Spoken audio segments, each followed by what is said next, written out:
Asdrúbal prova que é um gênio, recupera as joias roubadas e desmascara a falsa baronesa antes que Candinho seja destruído.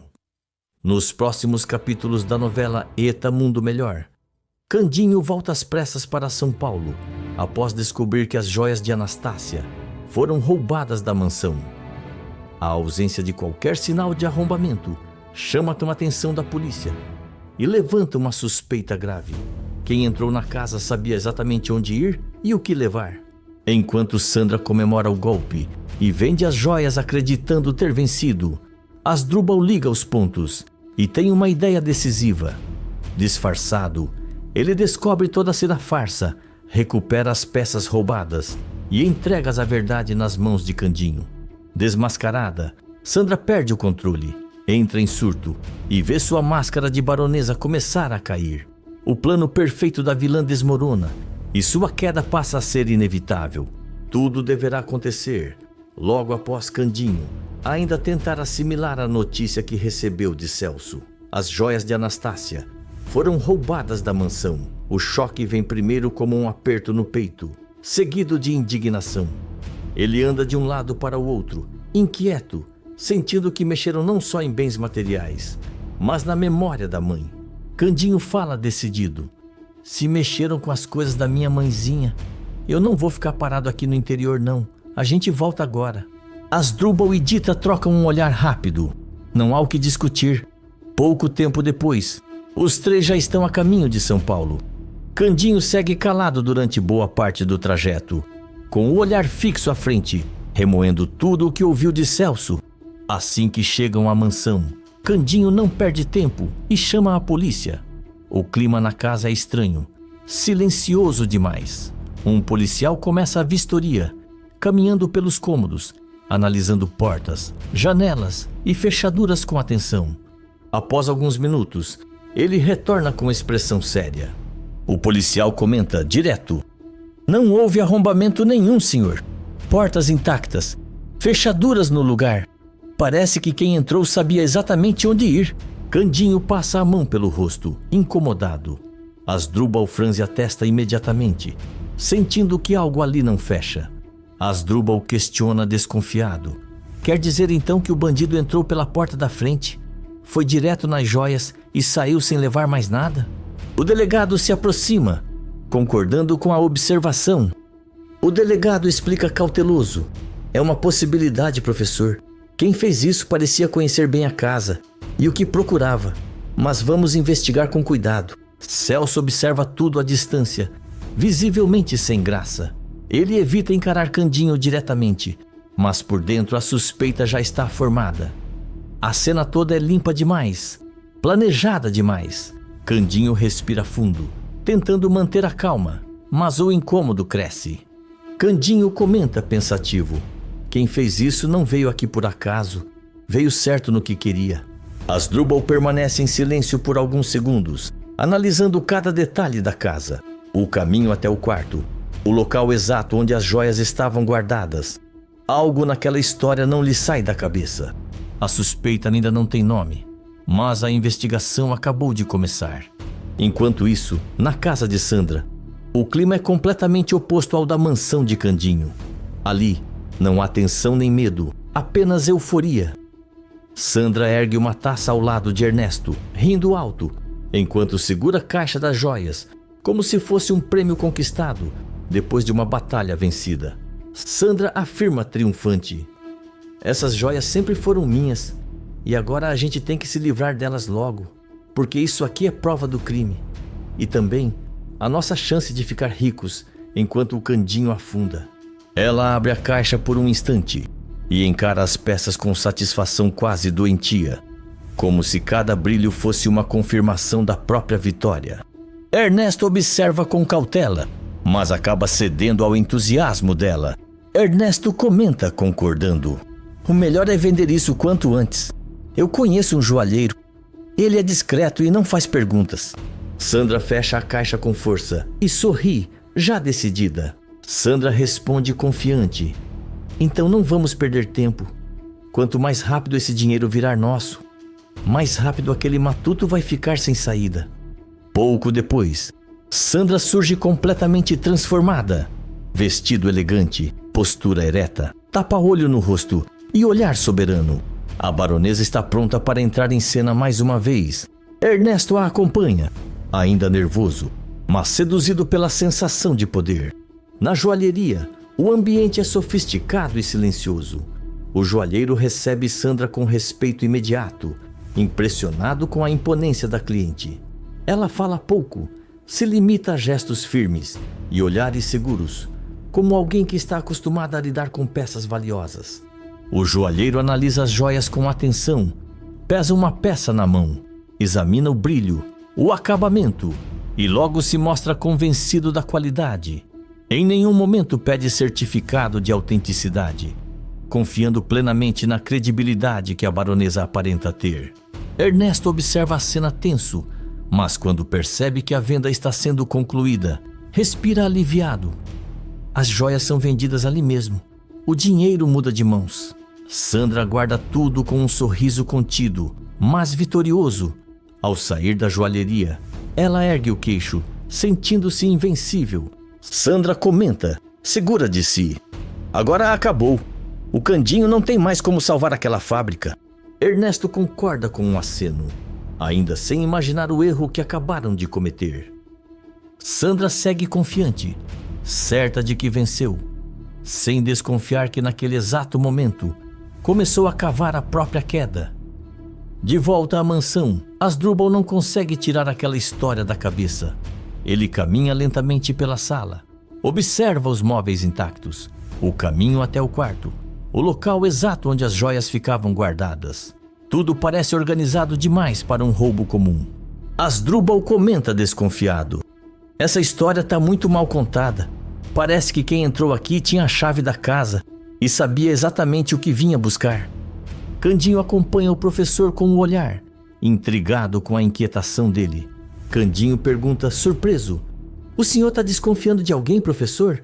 Asdrubal para, ajeita os óculos e encara Candinho com cuidado. Ele ainda não quer acusar ninguém, mas algo começa a se formar na cabeça dele. Asdrubal afirma, pensativo: "Ainda não, mas quem roubou essas joias não fez isso para guardar. Fez para vender, e é aí que eu entro." Pouco tempo depois, Asdrubal surge completamente transformado. Usando roupa simples, postura rígida e um crachá improvisado, ele passa a se apresentar como policial. Começa então a visitar uma por uma das joalherias da região, sempre fazendo as mesmas perguntas, observando atentamente cada reação. Em algumas lojas, recebe respostas rápidas e tranquilas. Em outras, olhares desconfiados, até que chega à joalheria onde a baronesa esteve. Assim que começa-se a fazer perguntas, o joalheiro demonstra nervosismo. As mãos tremem levemente. O olhar evita encarar Asdrubal por muito tempo. Asdrubal percebe na hora e muda o tom. Asdrubal ameaça, firme: "Ou o senhor me diz agora quem vendeu essas joias, ou eu vou ser obrigado a fechar esse lugar até a investigação terminar." Pressionado, o joalheiro suspira fundo e acaba cedendo. Ele explica que uma mulher muito distinta esteve ali recentemente, se apresentou como baronesa e usava um tapa-olho, o que chamou a atenção de todos. Asdrubal pede para ver as joias que foram compradas. Assim que as peças surgem diante dele, não há mais dúvidas. Ele reconhece imediatamente cada detalhe. Asdrubal murmura chocado: "Então foi ela?" O professor fecha a caixa com cuidado, sentindo o peso da descoberta. O quebra-cabeça começa a se encaixar. A armadilha foi montada. E agora?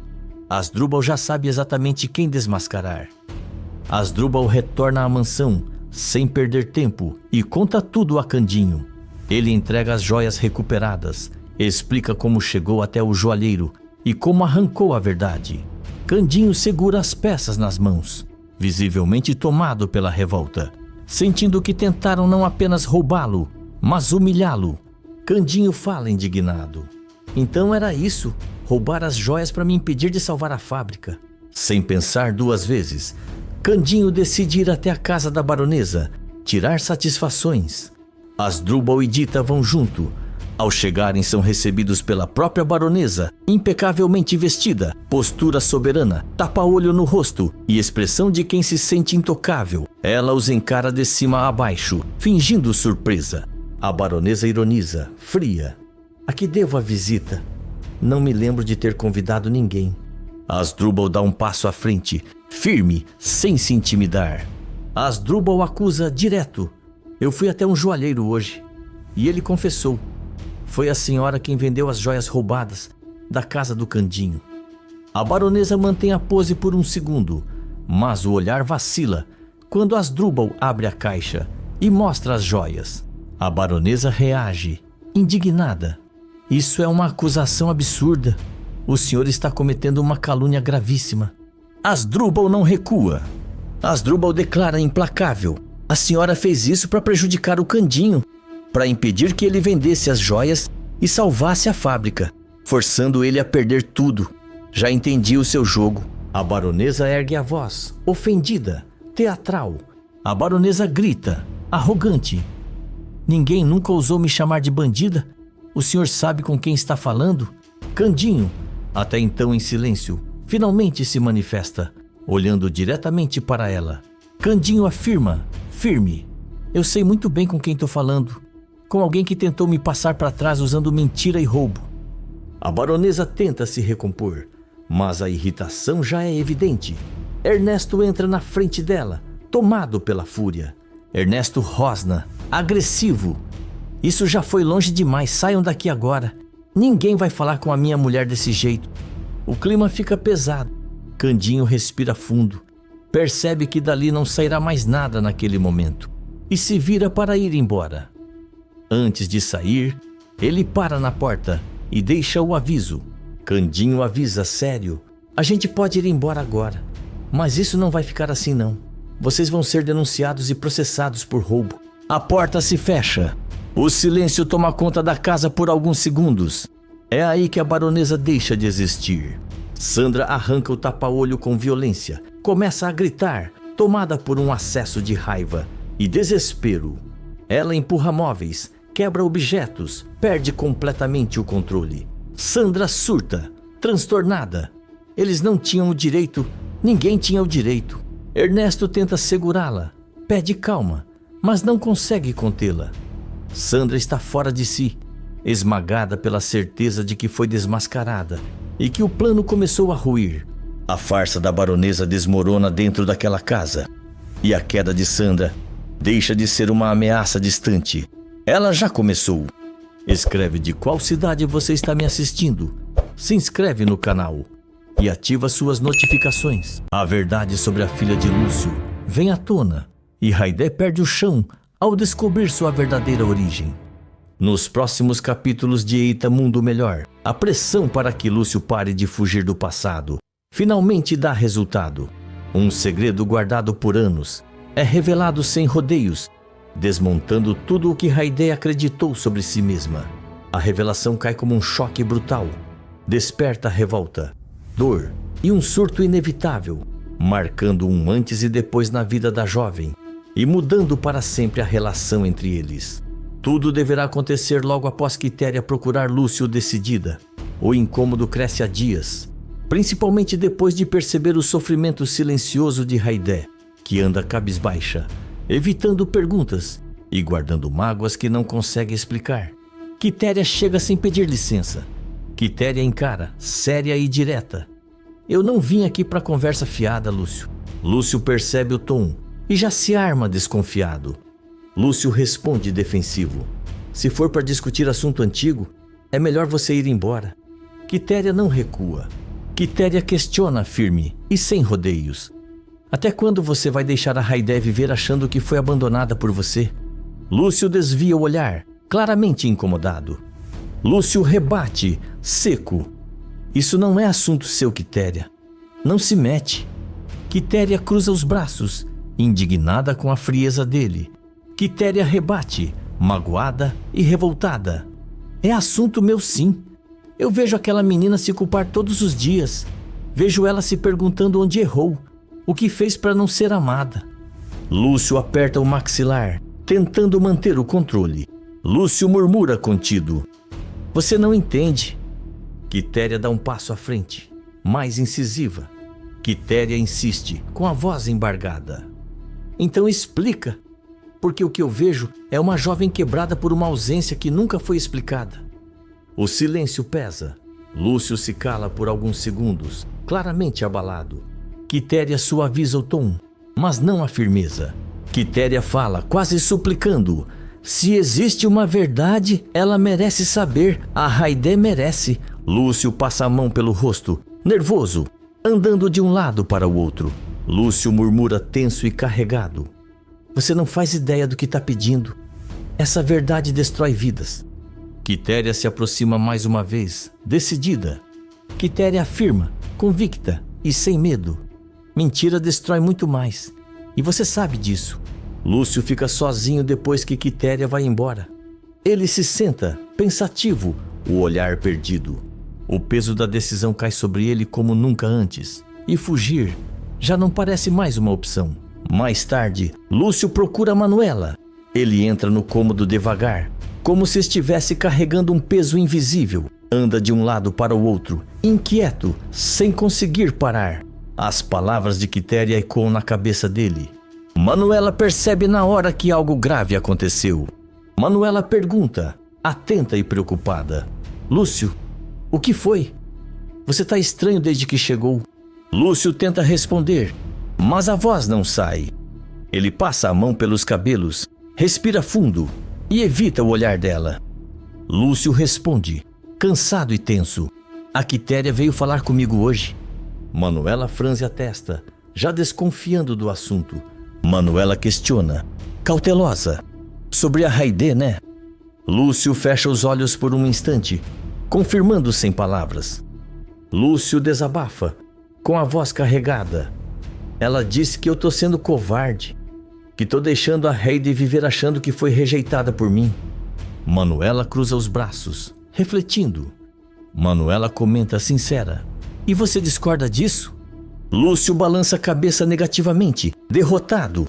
Lúcio confessa, com amargura. Não, eu só não sei como contar, eu nunca soube. Ele se senta, apoiando os cotovelos nos joelhos, como se finalmente estivesse cedendo. Lúcio continua, com a voz baixa. A mãe da Haidé foi o amor da minha vida, a única mulher que eu amei de verdade. Manuela se aproxima mais, sentando-se ao lado dele. Manuela incentiva gentil. Então me conta desde o começo. Lúcio engole em seco, os olhos marejados. Lúcio relembra, emocionado. Quando ela engravidou, eu achei que tudo ia mudar, que finalmente eu ia ter uma família. Manuela escuta em silêncio absoluto. Lúcio prossegue, com dor contida. A nossa filha nasceu pequena, frágil demais. Os médicos diziam que ela não ia resistir, mas eu me agarrei à esperança. Ele respira fundo, tentando conter as lágrimas. Lúcio confessa, quebrado. Eu segurava aquela menina no colo e prometia que ia protegê-la, mas eu não consegui. Manuela leva a mão ao peito, profundamente tocada. Manuela reage, emocionada. Lúcio! Lúcio continua, agora sem conseguir esconder o sofrimento. Lúcio admite, com a voz embargada. Ela morreu poucos dias depois, e junto com ela, morreu tudo dentro de mim. Manuela se aproxima ainda mais, tocando levemente o braço dele. Manuela fala, firme e humana.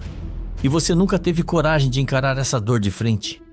Lúcio assente, derrotado. Lúcio explica, em confissão. Eu fugi, me afastei de tudo que lembrava aquele passado, inclusive da Haidé, mesmo sabendo que ela não tinha culpa nenhuma. Manuela respira fundo, absorvendo tudo. Manuela afirma, direta e justa. Mas agora essa dor virou uma herança para ela. Uma herança cruel. Lúcio fecha os olhos, vencido pela verdade. Lúcio murmura, arrependido. Eu vejo nos olhos dela a sensação de abandono, e isso está me matando aos poucos. Manuela encara Lúcio com firmeza, sem julgamento. Manuela conclui, determinada. Então chegou a hora de você parar de se punir e parar de punir a Haidé também. Lúcio levanta o olhar lentamente. Lúcio questiona, inseguro. E se ela me odiar quando souber a verdade? Manuela responde, segura. Ela pode sofrer, pode se revoltar, mas vai ser a dor da verdade, não a mentira do abandono. Lúcio respira fundo, como quem toma uma decisão difícil. Lúcio finaliza, resignado e consciente. Talvez seja isso que eu precise enfrentar para finalmente libertar nós dois. O silêncio se instala, pesado e definitivo. A verdade está perto demais para ser ignorada. Logo depois, Lúcio e Manuela chegam à loja de Haydé. Ela está organizando algumas peças ao lado de Araújo, tentando manter a rotina, sem imaginar o que está prestes a ouvir. Araújo percebe o clima estranho imediatamente. Araújo comenta desconfiado. Aconteceu alguma coisa? Lúcio respira fundo antes de responder. Lúcio pede, sério e respeitoso: Haydé, eu preciso falar com você, a sós. Haydé estranha o tom, mas assente. Haydé responde contida: claro, Araújo, você pode dar um minutinho? Araújo olha de um para o outro, preocupado, mas concorda. Araújo afirma cauteloso: vou ali no estoque, qualquer coisa, eu tô por perto. Assim que ficam sozinhos, o silêncio toma conta da loja. Manuela permanece a alguns passos, dando apoio, mas sem interferir. Haydé encara Lúcio, nervosa. Haydé pergunta, apreensiva: o senhor queria falar comigo? Lúcio demora a responder. Ele evita o olhar dela, passa a mão no rosto, claramente lutando contra si mesmo. Lúcio começa, tenso e hesitante: Haydé, essa conversa não vai ser fácil, nem para você, nem para mim. O coração dela dispara. Haydé questiona insegura: aconteceu alguma coisa? Eu fiz algo errado? Lúcio fecha os olhos por um instante, reunindo coragem. Lúcio revela direto e devastador: eu não sou seu pai. O mundo parece parar. Haydé congela completamente. O sorriso contido desaparece. O corpo fica rígido. Haydé reage, em choque absoluto. Como assim? Não é? Ela dá um passo para trás, tentando entender. Haydé insiste, a voz falhando: o senhor sempre esteve lá. Sempre foi tudo para mim. Isso não pode ser verdade. Lúcio engole seco, visivelmente abalado. Lúcio explica, com dor contida: eu amei muito a sua mãe. Ela foi o grande amor da minha vida. Mas desse amor, nasceu outra filha. Haydé escuta, paralisada. Lúcio continua, sofrido: uma menina, frágil, pequena demais para esse mundo. Ele respira fundo, quase sem conseguir continuar. Lúcio conclui, devastado: ela morreu ainda bebê. Haydé sente o chão desaparecer sob seus pés. Haydé murmura com a voz quebrada: então, eu nunca fiz parte dessa história. Manuela se aproxima alguns passos, percebendo que Haydé está prestes a desmoronar. Manuela intervém com extremo cuidado: Haydé, depois dessa perda, sua mãe ficou destruída, vazia. Haydé olha para Manuela, perdida. Haydé pergunta, quase sussurrando: e eu? Onde entro nisso tudo? Manuela responde, com delicadeza e firmeza: foi aí que você entrou.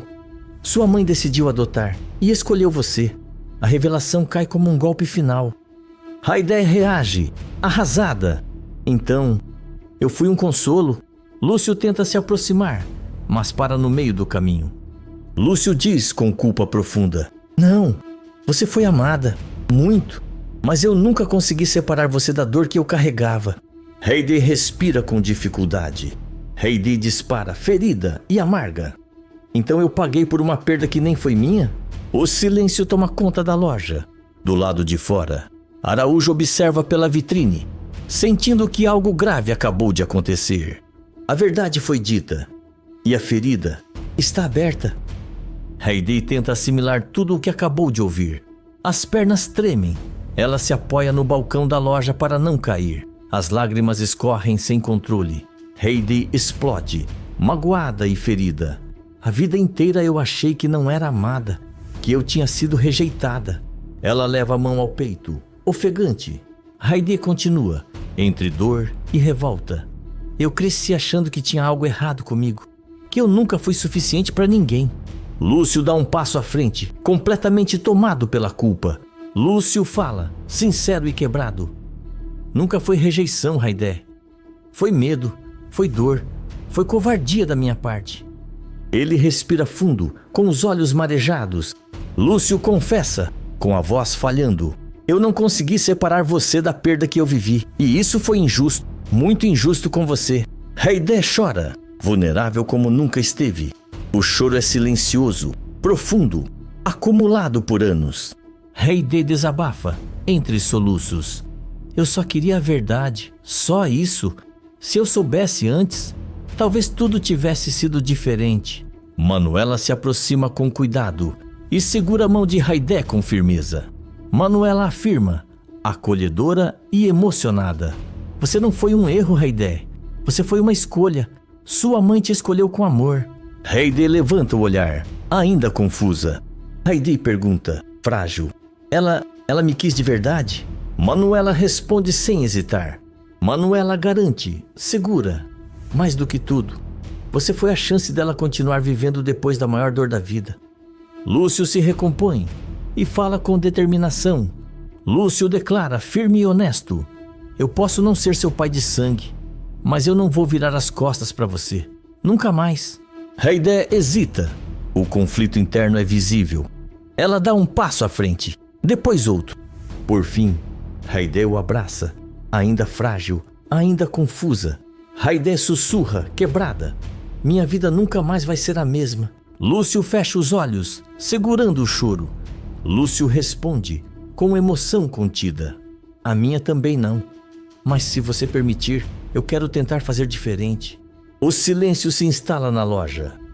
Do lado de fora, Araújo observa pela vitrine, com o coração apertado, entendendo que aquele momento mudou tudo. A verdade finalmente veio à tona, mas as feridas abertas ainda vão sangrar por muito tempo. Escreve de qual cidade você está me assistindo, se inscreve no canal e ativa suas notificações. Um detalhe chocante nas joias de Anastácia vai virar o jogo e levar Sandra direto para a prisão.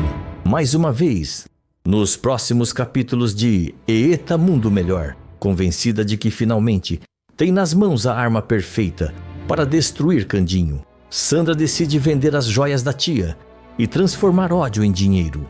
Mas o que parecia a vitória definitiva se transforma num pesadelo quando uma revelação inesperada vem à tona e desmonta tudo em segundos. Humilhada, fora de si e incapaz de aceitar que foi enganada desde o começo, Sandra surta em público, perde o controle e acaba algemada diante de todos. Enquanto ela afunda na própria obsessão, fica claro que Anastácia pensou em cada detalhe e conseguiu derrotar a sobrinha até depois de morta. Tudo deverá acontecer logo após Sandra passar mal, depois de conseguir roubar as joias de Anastácia da casa de Candinho. Sandra está sentada no sofá, pálida, com a respiração curta, levando a mão ao peito de vez em quando, ainda sentindo os efeitos do mal-estar que teve após o roubo das joias. Ernesto anda de um lado para o outro, inquieto, incapaz de ficar parado. Ele para diante dela, visivelmente assustado. Ernesto fala, aflito. Você passou mal de novo, Sandra. Isso não é normal. Do jeito que você tá, vai acabar se matando. A gente precisa procurar um médico, alguém para te ajudar. Sandra levanta a cabeça devagar. Os olhos estão fundos, cercados por olheiras profundas. Não há fragilidade ali, só ódio acumulado, denso, corrosivo. Sandra explode, transtornada. Ajuda nenhuma vai adiantar enquanto aquele desgraçado do Candinho estiver vivo. Eu não tenho paz, Ernesto. Não tenho saúde, não tenho sossego. Ela se levanta de um salto. Começa a andar pela sala de um lado para o outro, gesticulando, completamente agitada. Sandra rosna, fora de si. Tudo que era meu está nas mãos dele. A casa, a fábrica, aquelas joias. Tudo devia ser meu desde o começo. Ernesto tenta se aproximar. Segura os braços dela com cuidado, mas firme, tentando contê-la. Ernesto insiste, tenso.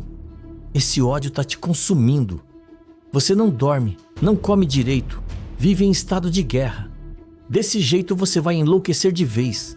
Sandra se solta com violência empurrando Ernesto para trás.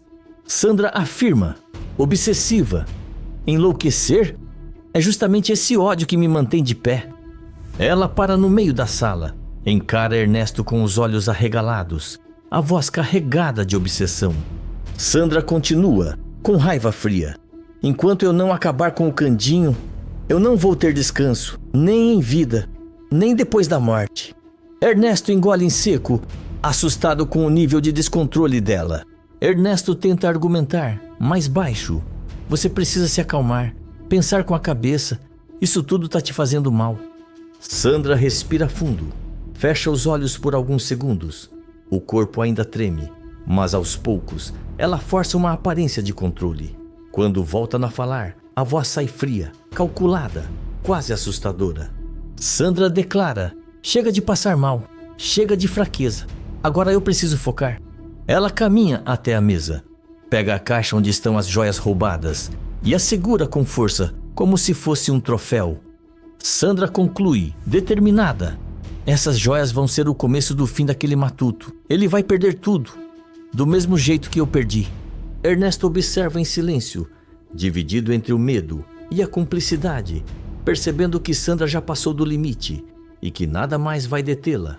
O ódio dela não diminuiu, ele apenas mudou de forma. Alguns dias depois, o quarto de Sandra está silencioso. Diante do espelho, ela surge impecável, vestida com elegância exagerada, vestido sofisticado, luvas claras e chapéu bem posicionado. Ela observa o próprio reflexo com orgulho, analisando cada detalhe como se estivesse diante de um trono invisível. A baronesa Deschamps está de volta. Sandra ajeita o colar no pescoço e sorri para si mesma, convencida. Sandra murmura satisfeita: agora sim, do jeito que sempre deveria ter sido. A porta se abre e Ernesto entra devagar, observando a cena com cautela. Ele percebe o brilho perigoso nos olhos dela. Ernesto comenta desconfiado: você tem certeza que quer ir pessoalmente? Talvez fosse melhor eu resolver isso sozinho. Sandra se vira lentamente, encarando-o com superioridade. Sandra responde confiante: claro que tenho.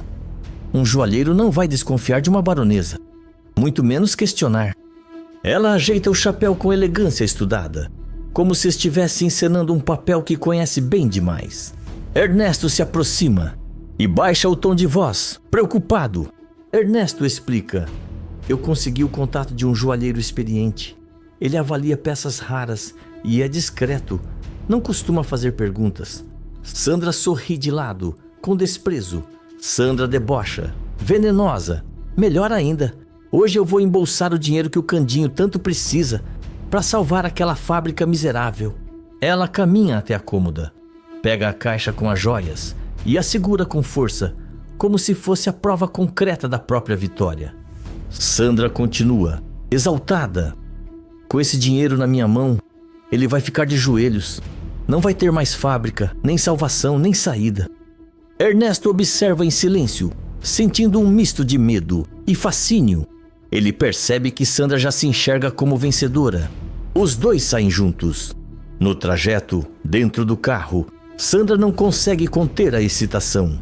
Ela olha pela janela, mas fala sem parar, como se já estivesse contando o dinheiro. Sandra delira, embriagada. Quando aquele dinheiro estiver na minha mão, o Candinho não vai ter para onde correr. Eu vou tirar tudo dele, absolutamente tudo. Ernesto aperta o volante, apreensivo. Algo naquela confiança exagerada o inquieta, mas ele segue em frente. Sandra, porém, não enxerga risco algum. Para ela, a vitória já é certa. Na joalheria, o ambiente é refinado e silencioso. As vitrines brilham sob a luz clara, contrastando com a tensão que se instala no ar. O joalheiro coloca luvas brancas e começa a examinar as peças com atenção minuciosa.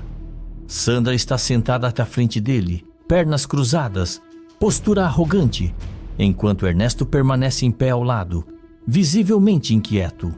O joalheiro pega um colar, observa com cuidado, depois franze a testa. Ele se inclina um pouco mais, pega uma lupa e examina novamente a peça, demorando além do esperado. O joalheiro comenta cauteloso: "Isso é curioso." Sandra se inclina para a frente na mesma hora, impaciente, incomodada com a demora. Sandra questiona irritada: "Curioso como? Essas joias pertenciam à minha tia, Anastácia Sampaio." O joalheiro não responde de imediato. Ele pega outra peça, analisa o fecho, passa os dedos pelo acabamento e solta um suspiro contido antes de encarar Sandra diretamente. O joalheiro declara sério: "Essas joias são réplicas, cópias antigas muito bem feitas, mas falsas." Por um segundo, o mundo parece parar. Sandra arregala os olhos, incrédula, sentindo o sangue ferver. Sandra grita, fora de si: "Isso é impossível. Você está mentindo. Essas joias eram da minha tia." O joalheiro mantém a postura profissional, sem se alterar. O joalheiro explica, firme: "Alguém substituiu as originais por cópias há bastante tempo. Tecnicamente, essas peças não têm valor algum." Sandra começa a rir nervosamente, um riso quebrado, descontrolado, que rapidamente se transforma em desespero. Sandra surta, histérica. "Aquela velha me enganou. Isso não pode ser verdade." Ela se levanta abruptamente, derrubando a cadeira. Ernesto tenta segurá-la pelo braço, alarmado. Ernesto implora, aflito: "Sandra, pelo amor de Deus, vamos embora antes que isso piore." Mas Sandra já não escuta mais nada. O choque vira fúria. A fúria vira ódio puro. Os olhos dela percorrem a joalheria, como se procurassem algo para descarregar toda a raiva acumulada. Sandra perdeu o chão e, junto com ele, perdeu também o controle. Tomada pela fúria, Sandra perde completamente o controle. Num movimento brusco, ela empurra uma das vitrines da joalheria.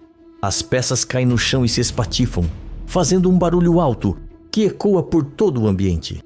Pessoas se assustam, recuam, e o clima refinado do lugar se transforma em caos. Sandra grita, enlouquecida: "Tudo mentira, tudo mentira!" Ernesto corre até ela, tentando segurá-la pelos braços, desesperado com a cena que se forma diante de seus olhos. Ernesto grita, aflito: "Para com isso, você vai se prejudicar ainda mais." Mas Sandra não escuta. Cega de ódio, ela derruba uma mesa, espalha objetos pelo chão, empurra cadeiras e continua gritando, completamente fora de si. O tumulto chama-se a atenção de quem passa na rua, e em poucos minutos, 2 policiais entram na joalheria. Um deles se aproxima com postura firme, tentando conter a situação. O policial ordena sério: "Senhora, se afaste agora e mantenha as mãos onde eu possa ver." Sandra se vira lentamente, o olhar carregado de arrogância e desprezo. Sandra berra exaltada: "Eu sou a baronesa Deschamps. Vocês não têm o direito de encostar em mim."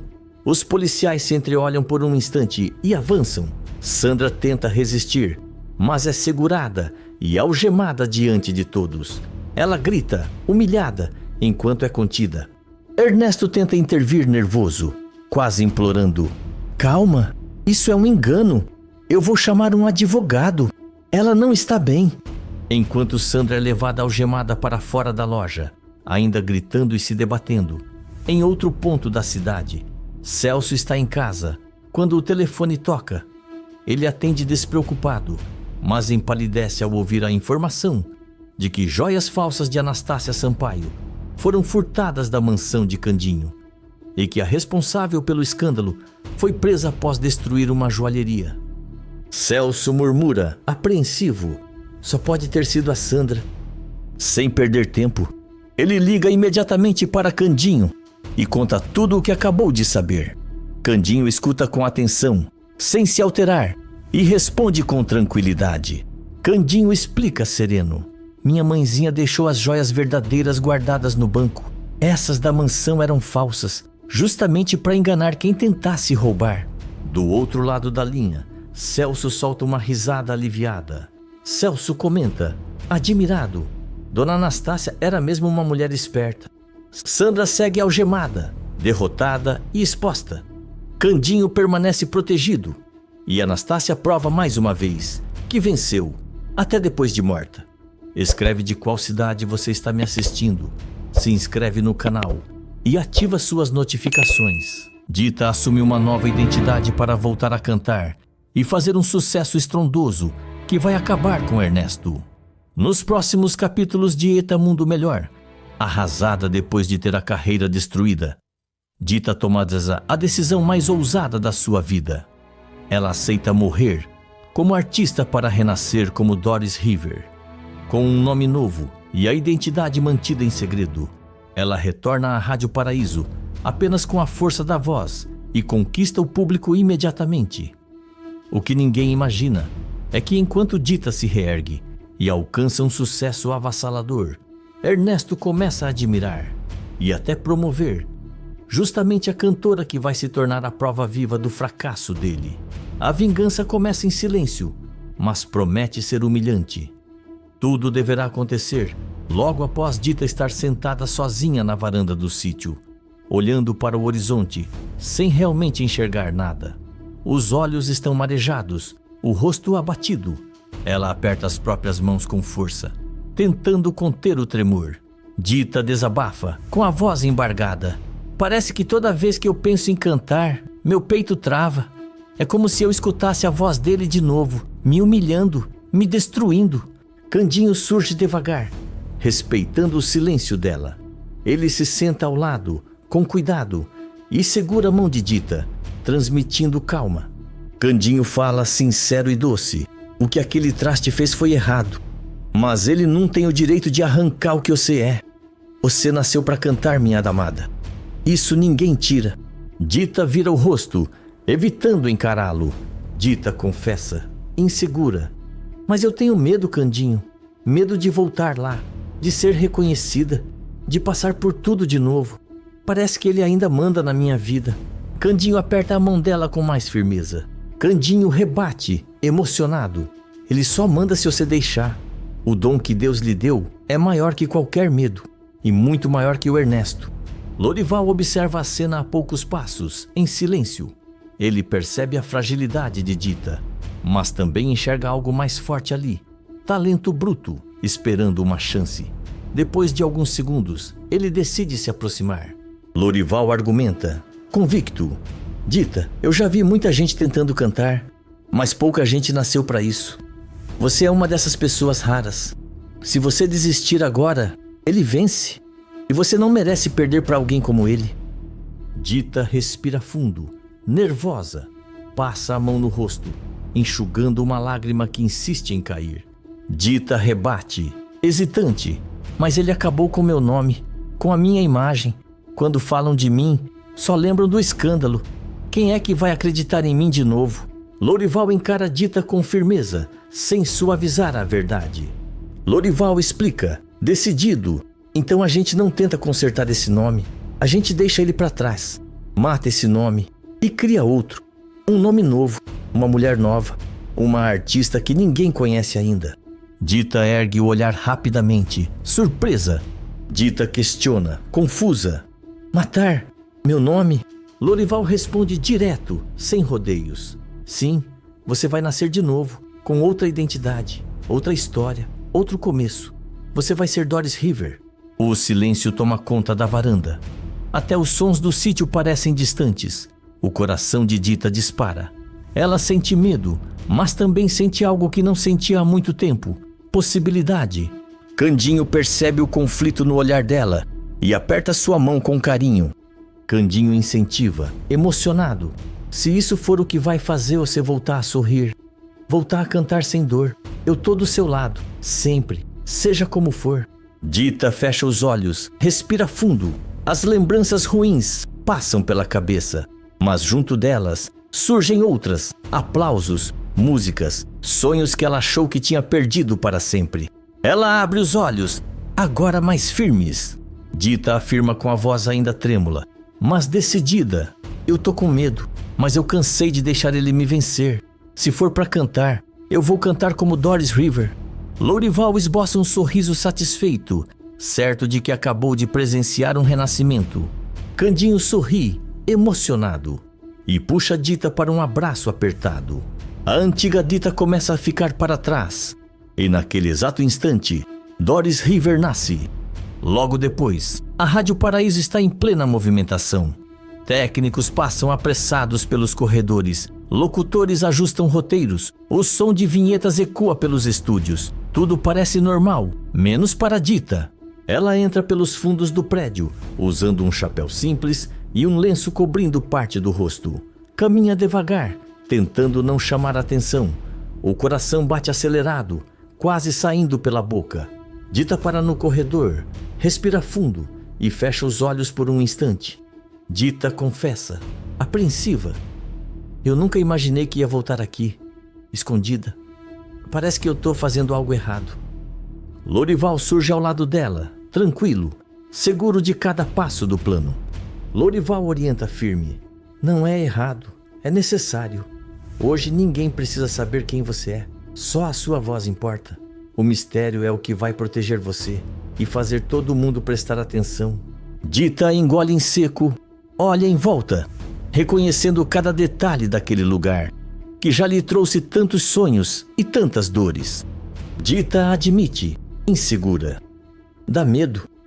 Parece que se alguém me reconhecer, tudo acaba. Lorival se aproxima um pouco mais. Lorival afirma confiante: ninguém vai reconhecer. Hoje você não é Dita Ribeiro.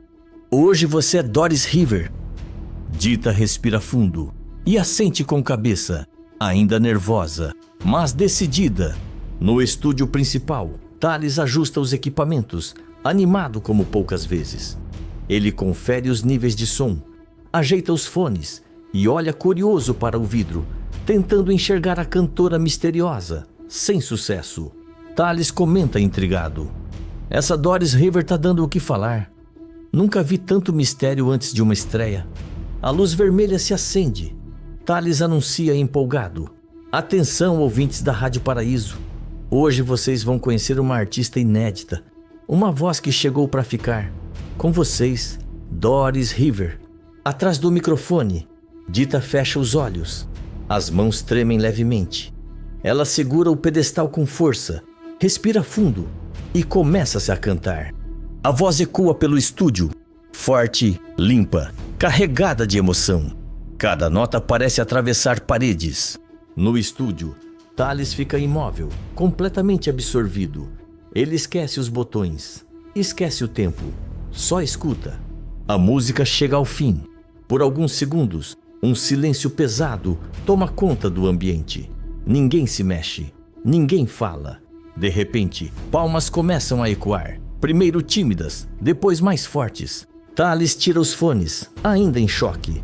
Thales fala boquiaberto: isso foi incrível, absolutamente incrível. Dita abre os olhos, emocionada.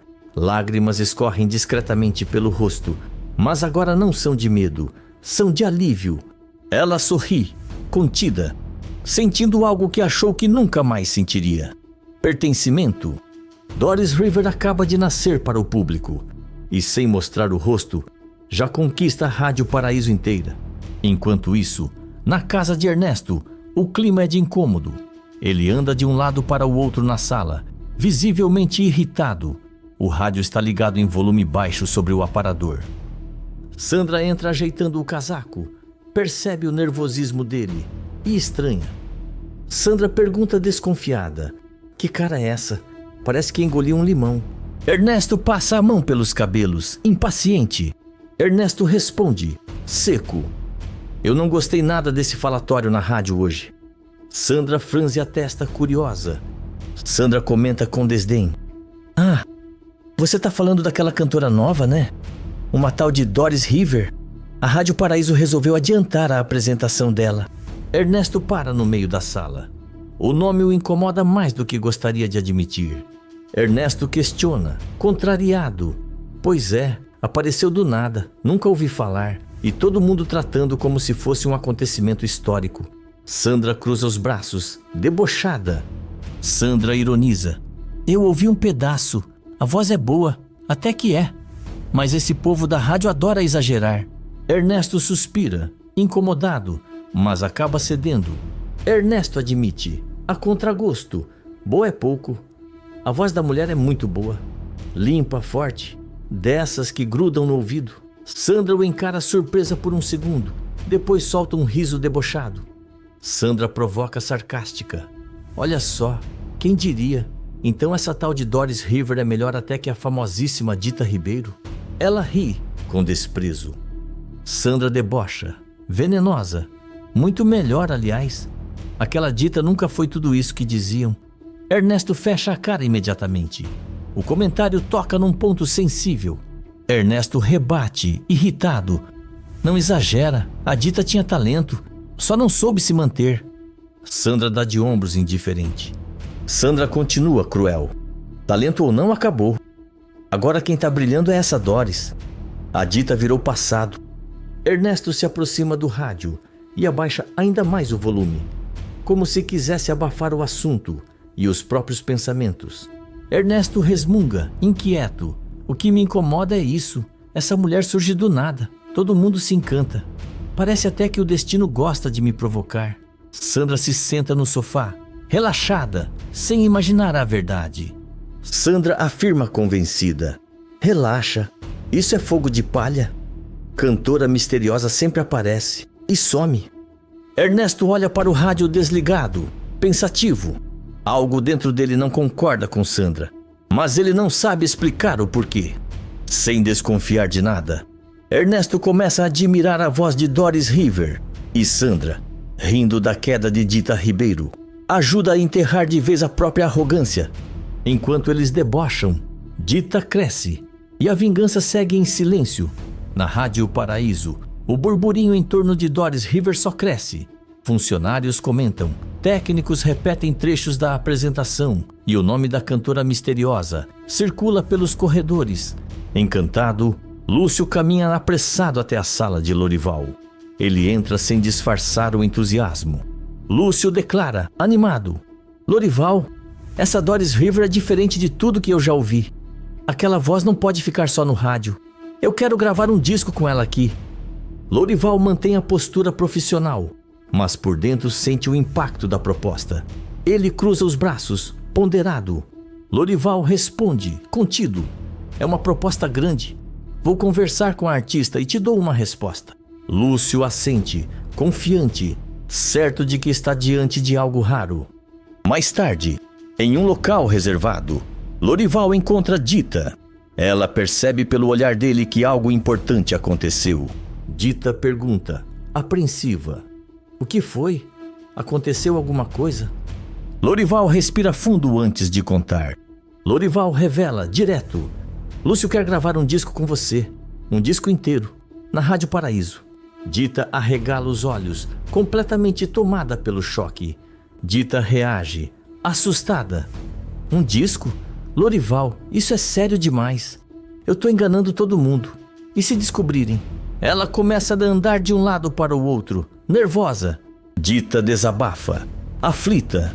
E se alguém ligar Doris River a Dita Ribeiro? E se tudo desmoronar de novo? Lorival permanece firme. Ele espera Dita se acalmar antes de responder.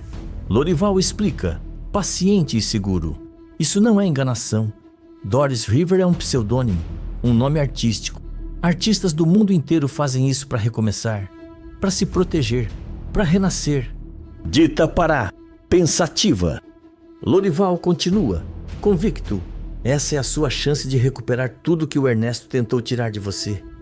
Não com escândalo, mas com talento. O silêncio se instala. Dita sente o medo ainda presente, mas algo maior cresce dentro dela. Orgulho, coragem, sede de vitória. Dita respira fundo, encara Lorival e toma sua decisão. Dita afirma, decidida: então eu aceito. Doris River vai gravar esse disco. Lorival sorri, satisfeito. Ele sabe que aquele momento marca uma virada sem volta. E então, Dita entra no estúdio de gravação. Observa os microfones, os instrumentos, o vidro da cabine. O nervosismo dá lugar à confiança. Ela ajusta os fones, fecha os olhos e sorri discretamente. Doris River cresce, a carreira floresce. E Ernesto, sem saber, ajuda a consagrar a mulher que tentou destruir. A vingança de Dita não vem em gritos, vem em aplausos e promete ser definitiva. Escreve de qual cidade você está me assistindo. Se inscreve no canal e ativa suas notificações. O fantasma de Anastácia volta do além, provoca um incêndio na mansão e faz Sandra e Ernesto ficarem presos dentro da casa em chamas. Nos próximos da novela, Eita Mundo Melhor, a obsessão de Sandra pelas joias atinge um ponto sem volta quando ela invade a mansão de Candinho, acreditando que finalmente saiu vencedora. O que ela não espera é ser confrontada pela própria Anastácia, que surge como uma presença sobrenatural e transforma sua casa em uma verdadeira armadilha. Com o fogo se espalhando rapidamente e sem rota de fuga, Sandra e Ernesto vivem momentos de puro terror, percebendo tarde demais que mexer com o legado de Anastácia pode custar muito mais do que imaginavam. Tudo deverá acontecer logo após Sandra e Ernesto invadirem a mansão de Candinho. A casa está silenciosa, envolta em sombras. O vento balança as cortinas e cada passo ecoa pelo salão vazio. Sandra entra primeiro, olhando tudo com desprezo e raiva acumulada. Ela gira lentamente, analisando cada detalhe, como se estivesse avaliando um troféu. Sandra anda pela sala, transtornada, passando a mão nos móveis com ódio contido. Sandra rosna, cheia de rancor. Olha isso tudo, essa casa devia ser minha. Sempre foi minha por direito. Ela toca o aparador, bate de leve na mesa, respira fundo, tentando controlar o surto. Sandra explode, descontrolada. Esse luxo todo nas mãos daquele matuto ignorante. Isso aqui era para ser meu desde o começo. Ela passa a mão pelas paredes, quase arranhando a pintura, como se quisesse marcar território. Sandra cospe as palavras, tomada pelo ódio. Cada parede dessa casa me lembra o quanto eu fui roubada. Ernesto entra logo atrás, fecha a porta às pressas e observa o ambiente com tensão. Ele olha para o corredor, procura a escada, com medo de alguém surgir. Ernesto alerta, nervoso e em voz baixa. Sandra, pelo amor de Deus, se controla. A gente não veio aqui para desabafar, veio buscar as joias. Sandra vira o rosto lentamente para ele, os olhos faiscando. Sandra rebate, agressiva. Cala a boca, você não faz ideia do que essa casa representa para mim. Ela caminha até o centro da sala, respirando pesado, como se estivesse à beira de um ataque. Ernesto insiste, tenso. Quanto mais tempo a gente ficar aqui, maior o risco. Vai direto pro quarto do Candinho. Pro cofre, agora. Sandra fecha os olhos por alguns segundos, tentando recuperar o controle. As mãos tremem. Sandra respira fundo, forçando calma. Você tem razão. A vingança pode esperar. Ela abre os olhos novamente, agora frios, calculistas. Sandra conclui, ríspida e determinada. Primeiro as joias, depois eu acerto o resto das contas. Ela segue decidida em direção ao quarto de Candinho, subindo a escada com passos firmes, enquanto Ernesto vai atrás, cada vez mais assustado com o estado dela. A casa permanece em silêncio, mas o ódio de Sandra já tomou conta de cada canto da mansão. No quarto de Candinho, Sandra entra como se aquele espaço fosse território inimigo. O olhar dela varre o ambiente com desprezo, até parar no quadro antigo acima da cômoda. Sandra se aproxima, decidida, e arranca o quadro da parede com força, revelando o cofre escondido atrás. Ernesto observa inquieto, sentindo o coração acelerar.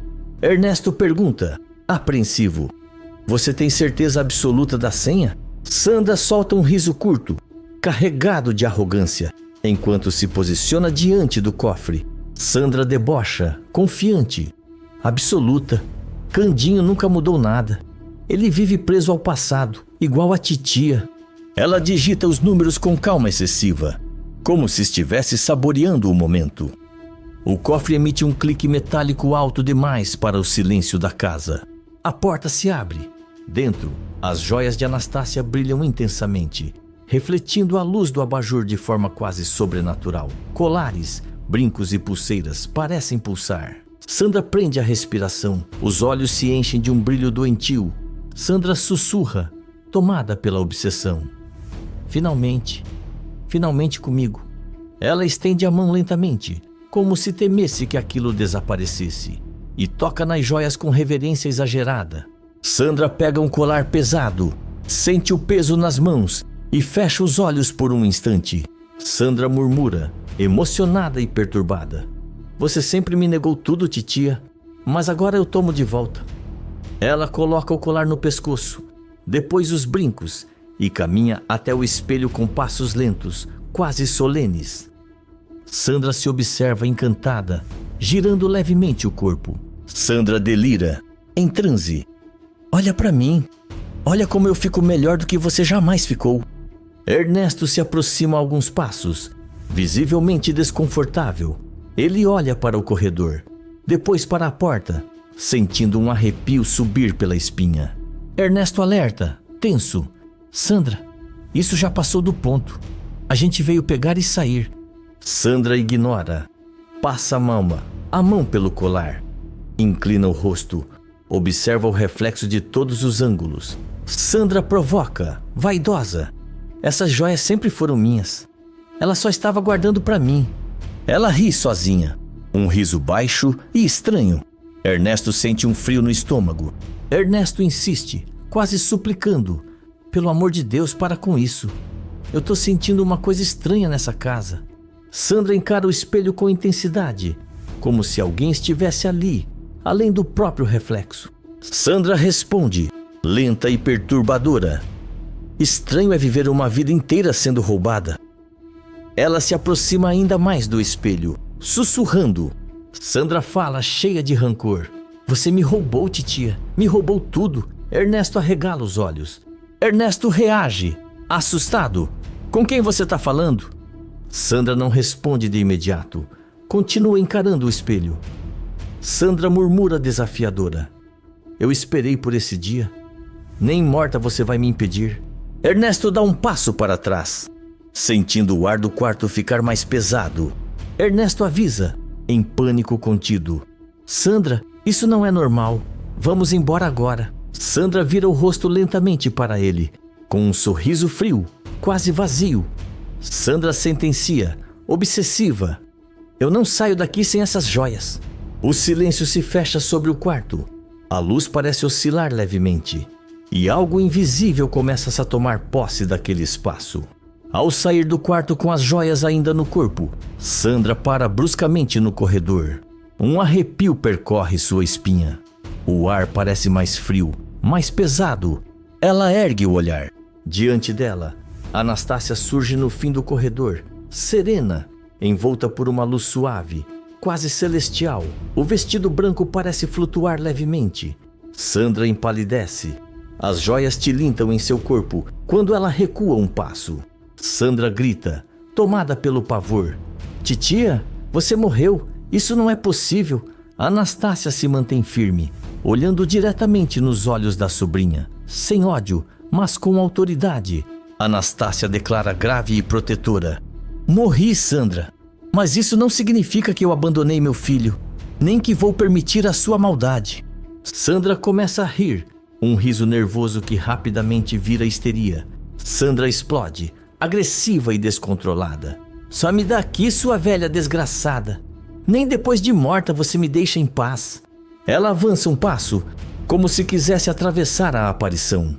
Ernesto surge no corredor, confuso, olhando apenas para Sandra gritando sozinha.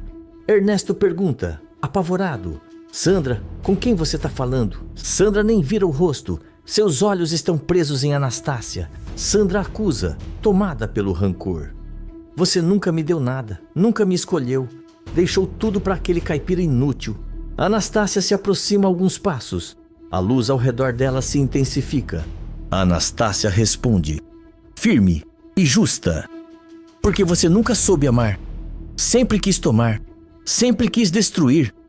Sandra treme de ódio, apertando as joias contra o próprio corpo.